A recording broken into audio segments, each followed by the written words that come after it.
नमस्कार माझ्या मित्रांनो, 15 ऑगस्ट 2025 हा दिवस आपल्याला फुकट मिळालेला नाही. त्यासाठी खूप आधीपासून छत्रपती शिवाजी महाराज, महात्मा ज्योतिराव व सावित्रीबाई फुले, राजर्षी शाहू महाराज, डॉक्टर बाबासाहेब आंबेडकर अशा अनेक महान लोकांनी स्वतःचे सुख, आराम, कुटुंब व भविष्य पणाला लावले होते. स्वतःच्या ज्ञान, बुद्धी, शिक्षण व पैशांचा वापर गरजू व पीडित लोकांसाठी केला. त्यांच्या या मोठ्या बलिदानातून आज आपण हा दिवस पाहतोय.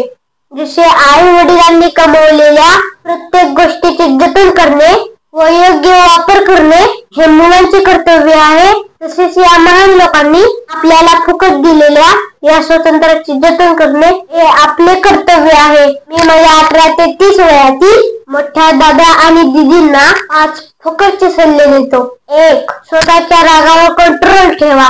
2. रस्त्याने वाहने चालवताना स्वतःची व इतरांची काळजी घ्या. 3. शारीरिक किंवा मानसिक कष्ट करायची तयारी ठेवा, कारण भविष्यात सल्ले देखील कोणी फुकट देणार नाही. 4. असेच मित्र बनवा जे चांगल्याला चांगलं आणि वाईटाला वाईट म्हणतील. 5. कोणत्याही प्रकारचे व्यसन करू नका, आणि जर हौसच असेल व्यसन करायची तर व्यायामाची आणि नवीन ज्ञान घेण्याचे व्यसन करा. मित्रांनो, जर या 5 गोष्टी तुम्हाला जीवनामध्ये नाही करता आल्या तर पिसाळलेल्या कुत्र्यामध्ये आणि तुमच्यामध्ये काही फरक नाही, हे देखील लक्षात असू द्या. जय हिंद, जय भारत, जय महाराष्ट्र.